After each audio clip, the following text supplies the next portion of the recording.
Assalamualaikum warahmatullahi wabarakatuh. Berjumpa lagi dengan saya Slamet Suroso, SPD MPD, Guru PPKN SMP Negeri 1 Kandang Serang, Kabupaten Pekalongan, Provinsi Jawa Tengah. Yang kami hormati Bapak dan Ibu Guru PPKN di seluruh Nusantara dan anak-anakku, siswa-siswi SMP dan MTS di seluruh Nusantara yang kami banggakan. Anak-anakku yang kami cintai, kali ini kita akan membahas materi PPKN kelas 9 semester 1 bab Kedaulatan Negara Kesatuan Republik Indonesia, di mana di sana ada bab melaksanakan prinsip-prinsip kedaulatan negara sesuai dengan Undang-Undang Dasar. Dan pada pembahasan kali ini kita akan membahas tentang perkembangan sistem pemerintahan di negara Republik Indonesia. Anak-anakku, perkembangan sistem pemerintahan di negara Republik Indonesia dibagi menjadi 3 bagian, yaitu yang pertama sistem parlementer, yang kedua sistem semi parlementer, dan yang ketiga sistem presidensial. Sistem parlementer adalah sebuah sistem pemerintahan di mana parlemen memiliki peranan penting dalam pemerintahan.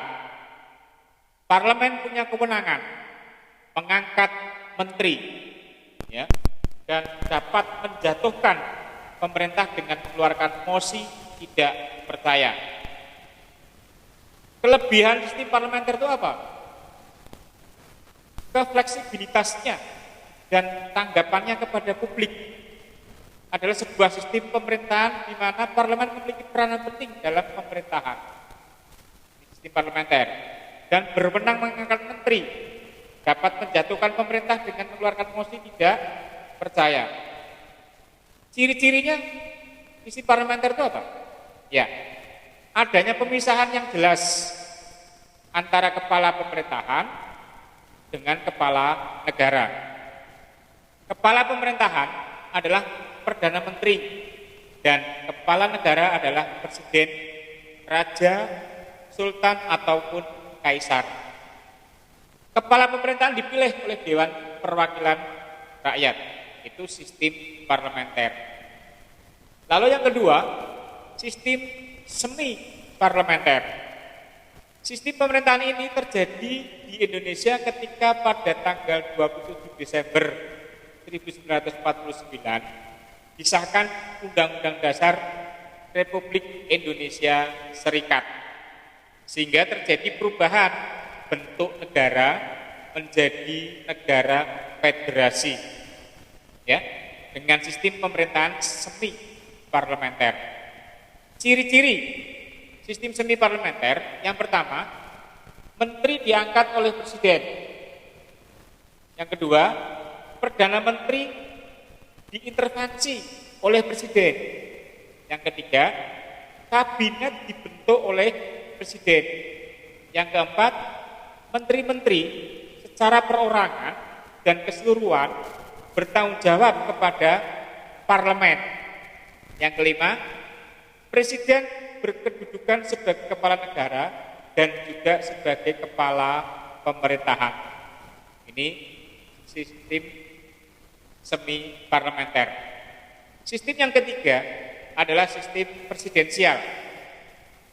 Sistem presidensial atau disebut juga sistem kongresional. Ya, sistem presidensial atau disebut juga dengan sistem kongresional. Merupakan sistem pemerintahan republik. Pada sistem ini, kekuasaan eksekutif dipilih melalui pemilihan umum dan terpisah dengan kekuasaan legislatif. Kami ulang, pada sistem ini kekuasaan eksekutif dipilih melalui pemilihan umum dan terpisah dengan kekuasaan legislatif.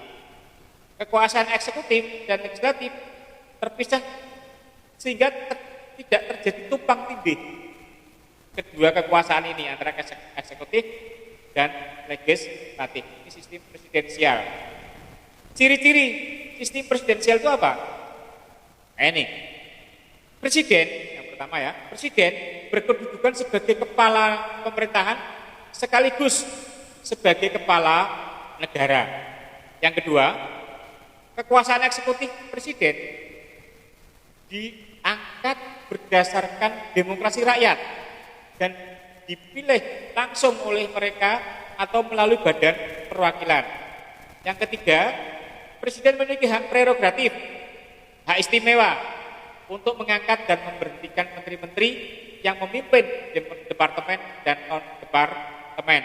Jadi menteri bertanggung jawab kepada presiden karena diangkat dan diberhentikan oleh presiden.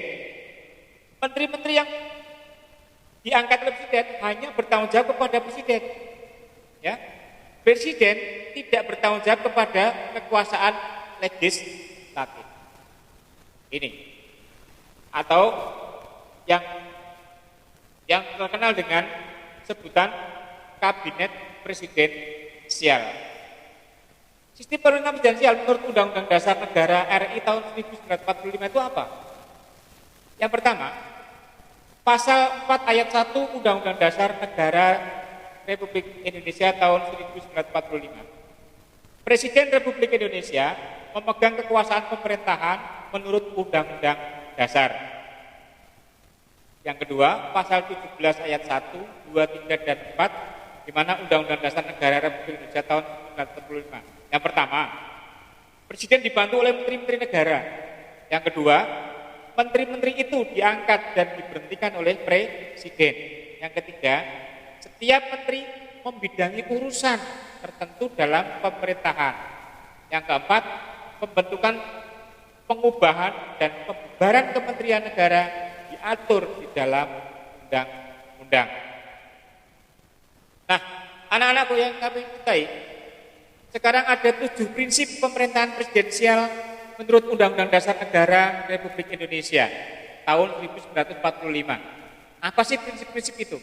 Yang pertama, Indonesia adalah negara yang berdasar pada hukum. Jadi prinsip negara hukum berdasar pada hukum. Yang kedua, pemerintah berdasar atas sistem konstitusional, di mana undang-undang dasar, hukum yang tertinggi, ya, hukum yang tertinggi undang-undang dasar, yaitu konstitusional. Indonesia apa? Undang-undang Dasar Negara Republik Indonesia tahun 1945. Yang ketiga, kedaulatan ada di tangan rakyat dan dilaksanakan menurut undang-undang dasar. Yang keempat, presiden adalah penyelenggara pemerintahan tertinggi. Jadi penyelenggara pemerintahan tertinggi itu presiden. Yang kelima, presiden tidak bertanggung jawab kepada DPR. Presiden tidak bertanggung jawab kepada DPR. Yang keenam, menteri negara adalah pembantu presiden dan bertanggung jawab kepada siapa? Menteri negara, kepada presiden.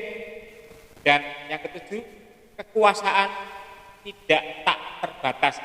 Artinya bahwa kekuasaan itu sangat dibatasi. Ya, dibatasi oleh apa? Dibatasi oleh peraturan-peraturan yang berlaku, peraturan perundang-undangan yang berlaku. Saya kira demikian anak-anak